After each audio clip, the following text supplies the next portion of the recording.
When we consider people like Adolf Hitler, Benito Mussolini, even Joseph Stalin, and then we idolize and commemorate people like Marie Curie, Nelson Mandela, Martin Luther King Jr., there's always a common question of origin. How did these people come to be? What caused them to take this path in life? What encouraged them? What discouraged them? Who could they have been? While the answer may vary for few, one common factor is they all went to school. Each of them pursued an education in an environment where they were surrounded by different people who had the ability to influence their lives and the person they became. Each of them obtained knowledge, discussed opinions, and debated on the events of history in the present.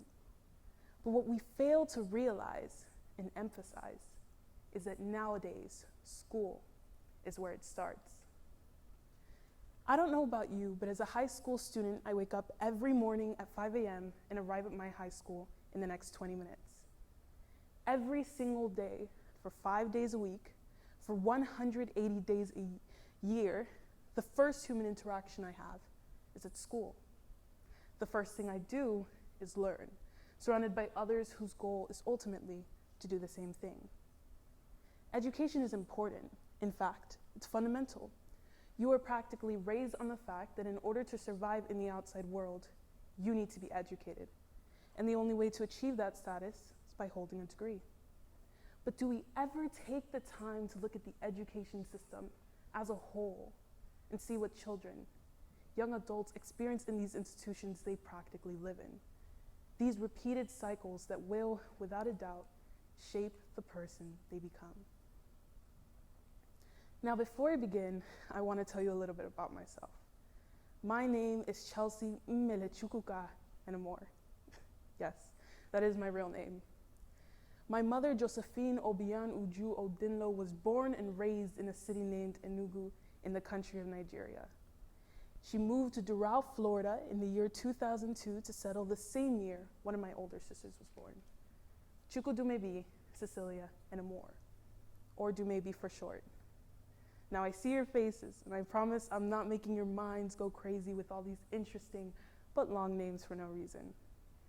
I use Chukwudumebi as an example because, as you can see, the arrangement of our names is just a little bit different. My Nigerian name is my middle name, and for my sister, it's the opposite.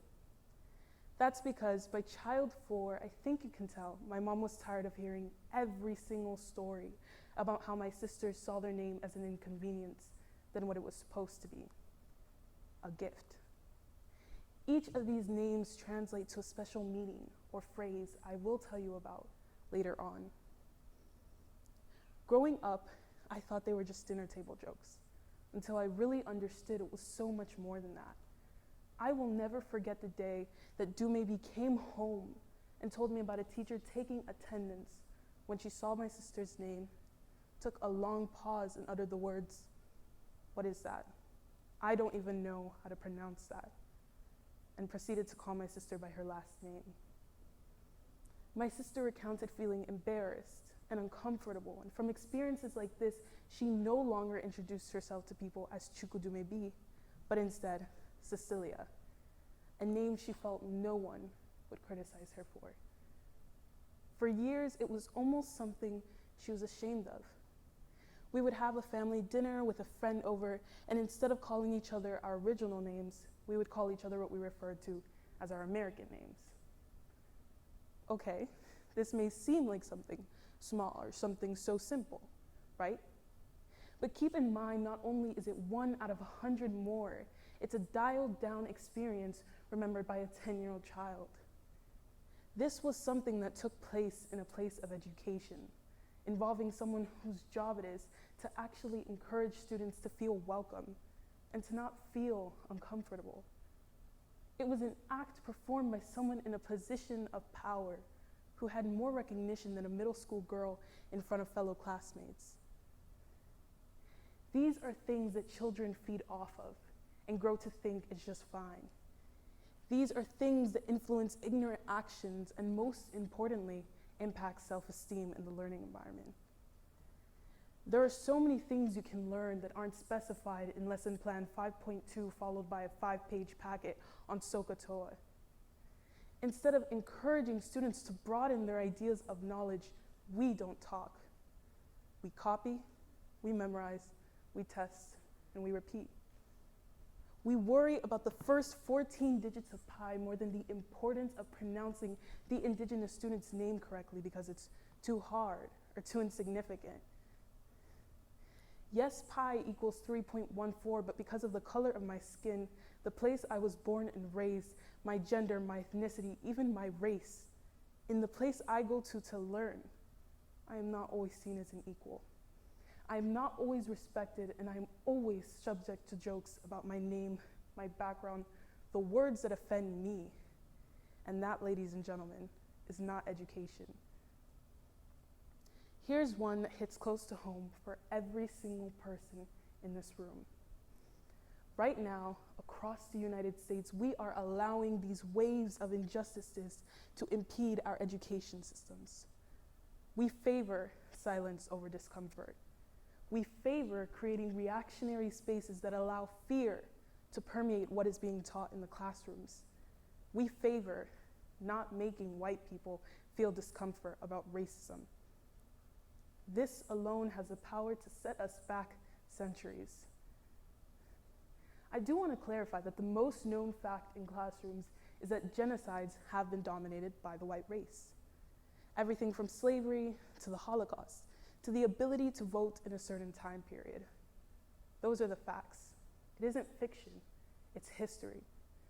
And in order to refrain from repeating these mistakes again, we as humans talk about it.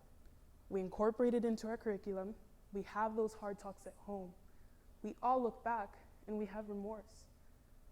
No one wants to relive the past, so we learn. Students need to hear the hard truths so they understand what happens in a world where people lack the proper knowledge and others lack the platform to fight back. I was 10 when I fully submerged myself into knowledge of the past. I loved it. The movies, the books, the anecdotes. Looking back, I remember my child self wishing I could jump out of my own body because it didn't seem fair. There was no reason for it, and there is no excuse for the events that continue to slide to this day. But what I will say is, just because the truth is uncomfortable does not make it any less than what it is. This is censorship in our place of learning. Ask yourself, do you, your mother, your sister, your father, your children want to live in a world where learning about a child like Ruby Bridges, a 6-year-old who was the first Black girl to go to an all-white school, or Harriet Tubman, or the First Lady Michelle Obama in a classroom is seen as offensive? Remember this, ladies and gentlemen. If your voice had no power, they would not try to silence you. I am just one Black student with my own experiences, so to further paint this picture, I acquired the insight of a fellow friend and classmate, Paola. Paola is a Miami-based Black Latina American who, like many children, took up every chance to learn about her race and navigate the confusing waters of being a mixed child. I asked Paola about the steps her school made educationally during Black History Month and how she felt about it. She replied, the only class that mentioned the month was her English class. Her teacher offered Black literature to the students so that they could read in their own time. Paola's history class did not mention a single thing about the month itself. She expressed feeling underrepresented as a Black person because Black people are not only pain and suffering. We are joy and we are prosperity. And I couldn't agree more. We often tread away from teaching Black history because it's too sensitive a topic or because kids are too young.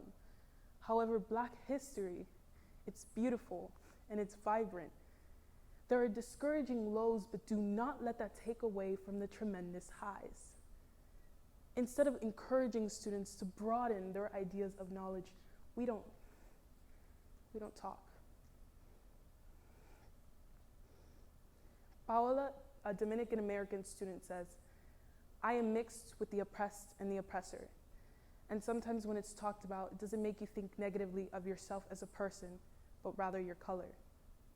And I could not word it any better. In the summer, I actually started a campaign to spread the word on an incident that had happened in the learning environment by a teen who knew no better. Although I won't go too far into the campaign itself, what I will say is what genuinely bothered me as a 14-year-old 8th grader wasn't the use of slurs being used in a classroom. It was the fact that the student had a reputation for it, and there were many more.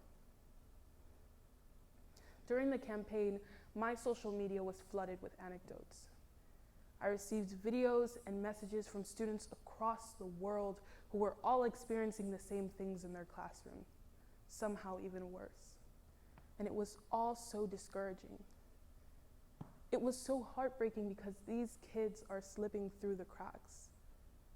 These teachers are missing several teaching moments at a time when they are necessary. The fact is that these kids will grow up to be people in positions of power. They will say the same things, maybe even worse, as teachers, as politicians, as parents. Each person on this planet has the ability to ripple through generations. So let's tap into our possibilities. Let's change the actions of today for a more just tomorrow so that we can be the generation that reevaluates what education is and sees it for what it can be. Because this is where it begins. It starts right here with each and every one of you. It starts with the person to your left and to your right. It starts with our teachers. And most importantly, it starts right here within our schools. My name is Chelsea Melechukuka Enemor, meaning the soldier who fights a worthy battle and also is the prize. And I think that this is the most important battle right here. Thank you.